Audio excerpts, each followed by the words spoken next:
So ito nga ay nakita ko lamang naman sa social media at gusto ko nga ibahagi sa inyo ang naranasan nitong kababayan natin siguro sa Pilipinas to malamang. Kung saan nga ay nag-order ito sa fast food, nakalagay nga dyan ay yung may letter M. So hindi natin babanggitin kung ano yan. Alam nyo na yan. Dahil nga sa kanila naging experience ay dismayado nga ang mga Pilipinong ito dahil sa nangyari sa kanilang order. At kahit nga sino ay talagang maiinis naman kung ganito ang mangyayari sa inyong order. Imagine, binayaran mo na, tapos pagdating sa iyo ay ganito nga ang itsura ng in-order mo.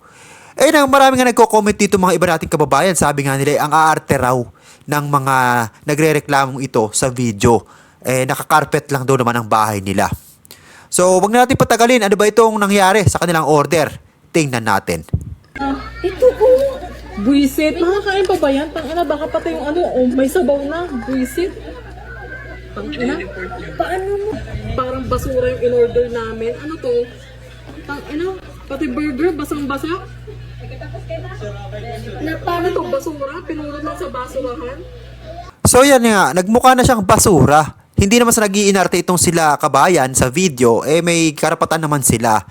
Kaya nga lang, ang mali lang nga dito kung natapos lang sa ganitong simpleng post, itong reklamo nila kabayan, walang mangyayari dito at makakaabot nga lang ito sa McDonald's at hindi nila makukuha yung proper compensation na dapat ay makukuha nila bilang isang customer. Sa ating mga kababayan, sana kung nagreklamo tayo ay hindi lang natin tapusin sa isang post at matapos nga ito mag-viral, maraming magko-comment, maraming hindi makakaintindi at ang iba nga itataas pa ang kilay at sasabihin ay nag-iinarte. Pero syempre, dapat gawin natin sa tamang paraan. Kung magrereklamo tayo, pwede tayong mag-email sa mga ganitong company para naman ma-address mismo yung ating mga reklamo. At hindi ganitong bara-bara lamang na ipinopost natin sa social media. At ito namang isang video na mapapanood nyo ngayon ay tungkol naman ito sa isa na namang government NGO office. Na alam naman natin na kapag sinabi nating government NGO office, papasok sa utak natin yung mahabang proseso, pila, abala, at attitude nga ng iba nagtatrabaho dyan. Hindi sa pinapatamaan natin ng iba nating kababayan na nagtatrabaho sa mga NGO office ng ating gobyerno at kung ano nga naranasan sa pag-ibig nitong isa nating kababayan, pakinggan natin ang kanyang storya. Nakakatanggi na talaga, Day. Ang aga-aga kong pumunta dito, Day. Dito ako sa pag-ibig, Day. Aga-aga kong pumunta, ang aga-aga kong gumising. Tapos sasabihin lang sa akin ng mga empleyado, ay wala ma'am, ganun po talaga. Ay ma'am, wala po hindi po talaga pa siya na-update. Day, ang context, Day, pumunta ako dito, siguro December, nagpa-update ako ng loyalty card. Kasi from single to married. Sabi nila sa akin nun, after 3 weeks po, i-text po namin kayo kung okay na po para makapag-apply kayo ng bago. Di si bakla, okay, sige, after 3 weeks. Tapos bumalik ako nun, siguro mga, mga March na. Pero wala akong natanggap na text whatsoever. Na lang ako, proactive na punta na lang ako. Tapos sabi nila, ay ma'am, wala na po, cut off na po. Agahan nyo na lang po punta. Di, wala naman akong magawa kasi mali ko naman yun. Dahil late ako pumunta, tanghali na ako nagpunta. Di ngayon pumunta ako, girl, ang aga, girl. Pumila pa ako dito, girl, oh. Ang haba ng pila ko dyan kanina, girl, oh. Nasa labas pa ako ng, girl, ng mall, oh. Tapos, girl, pagdating ko sa taas, sabi sa akin, ay, ma'am, hindi pa po na-update sa niyo po, ganyan, ganito. Sabi ko, ha? December pa po ako nagpunta. Tapos sasabi niyo po, 3 weeks, ganyan, ganito.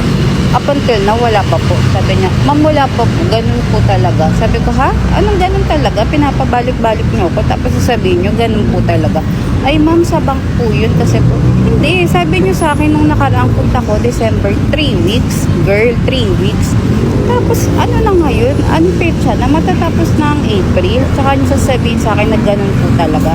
Sabi na naman sa akin, ito-text na lang po namin kayo kapag okay na. Sabi ko, ganun lang po yun. Sabi niya, ganun po talaga.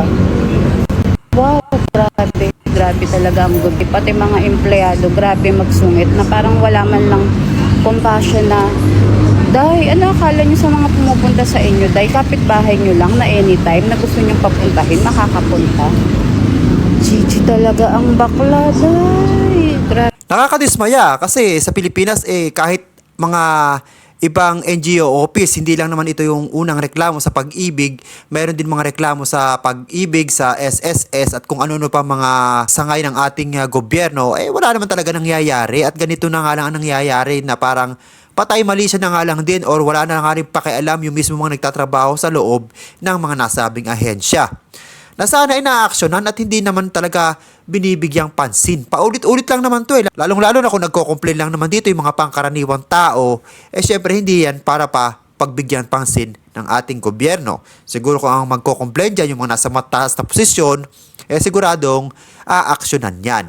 Pero kung mga pangkaraniwang tao nga lamang, syempre, matatapos na lamang yan at magsisimula sa social media. At wala na nga mangyayari dahil nga ito nga ay ninonormalize na lang sa ating bansa. At nakakahiyamang sabihin, ito ay isang bagay na sa iba nating mga kababayan ay tinanggap na nga nila dahil ubos na nga kanilang pasensya at kung makipag-away man sila ay wala rin naman talagang mangyayari. At sana sa susunod na panahon ay magbago nga itong ganitong klaseng sistema sa loob ng ating bansa dahil nga nakakawalang gana na, nakakaubos na rin ng kumpiyansa sa ating gobyerno dahil nga hindi naman talaga inaaksyonan yung mga ganitong klaseng reklamo. Ano pa ba ang sasabihin natin dyan? Nga. Ganun talaga.